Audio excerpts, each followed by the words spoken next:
Assalamualaikum warahmatullahi wabarakatuh. Apa kabar anak Indonesia? Semoga kalian selalu sehat, ceria, dan bertakwa. Kali ini kita akan bercerita tentang Nabi Ishak alaihi salam.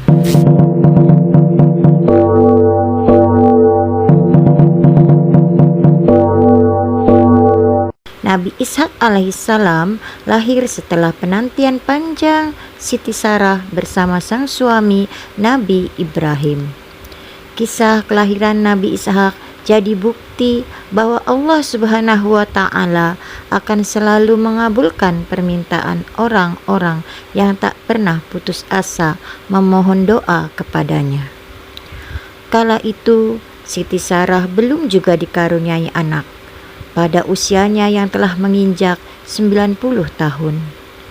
Siti Sarah bahkan memaksa Nabi Ibrahim menikah dengan Siti Hajar agar bisa memberikan keturunan. Dari Siti Hajar lahir Ismail alaihissalam yang juga diangkat sebagai nabi.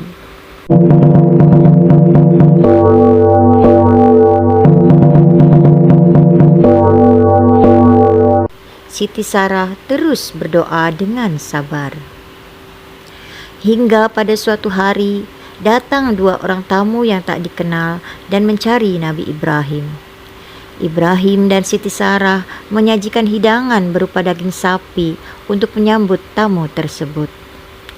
Namun, saat makanan dihidangkan, kedua tamu itu menolak dan mengaku bahwa mereka tidak makan dan minum.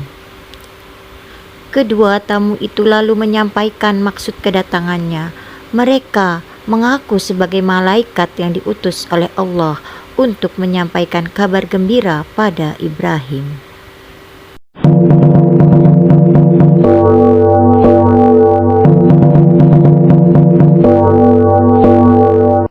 Tak dinyana, kabar gembira itu adalah kehamilan Siti Sarah serta kelahiran seorang bayi yang telah dinanti-nanti sejak lama.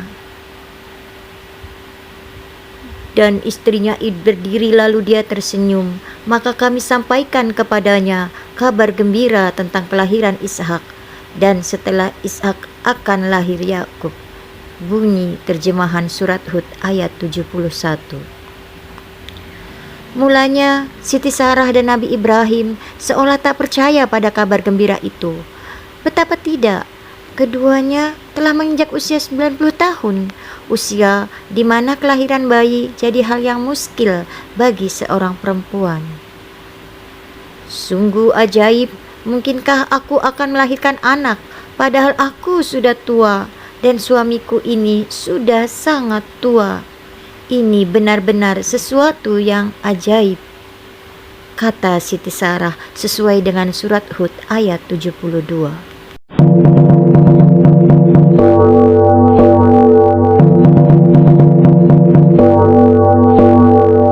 Siti Sarah dan Nabi Ibrahim lantas mengucap syukur atas kekuasaan Allah Subhanahu wa Ta'ala. Saat anak itu lahir, Ibrahim menamainya Ishak, yang artinya tersenyum atau tertawa, karena Siti Sarah begitu gembiranya sehingga ia tersenyum dan tertawa dengan kelahiran anaknya.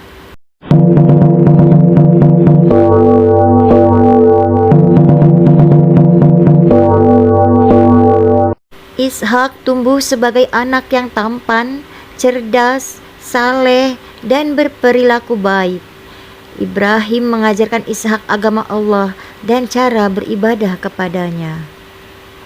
Sebelum Nabi Ibrahim meninggal dunia, ia menjodohkan Ishak dengan Rafiqah, anak dari saudara kandung Nabi Ibrahim, Nahur.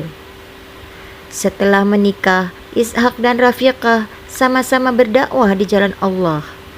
Nabi Ishak juga mendapatkan banyak tantangan selama menyiarkan agama Allah.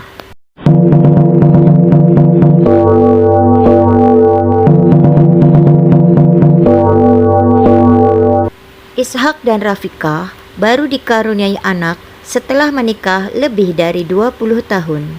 Saat itu, Rafiqah melahirkan anak laki-laki kembar. Anak yang lahir pertama diberi nama Isyu, dan yang kedua dinamai Yakub. Isu besar menjadi seorang pemburu yang tegas, sedangkan Yakub senang mengikuti ayahnya berdakwah. Hingga pada suatu hari muncul salah paham yang membuat Isu marah pada Yakub. Ishak pun memerintahkan Yakub untuk pergi belajar ke Irak menemui sang paman Laban. Ishak kemudian meninggal dunia pada usia 180 tahun setelah menjalankan dakwah dengan baik serta membuat Yakub dan Isu rukun kembali.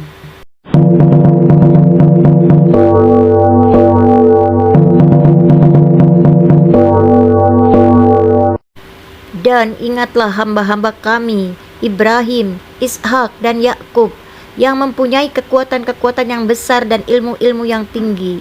Sungguh, kami telah menyucikan mereka dengan menganugerahkan akhlak yang tinggi kepadanya, yaitu selalu mengingatkan manusia kepada negeri akhirat. Bunyi terjemahan surat Sad ayat 45 dan 46.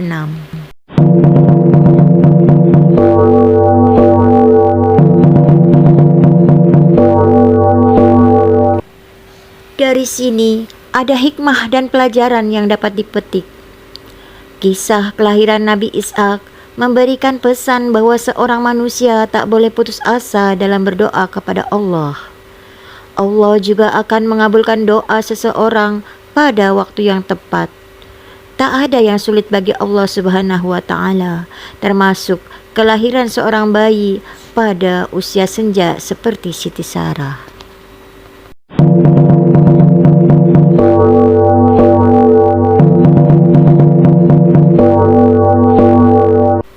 Demikian kisah Nabi Ishak alaihissalam.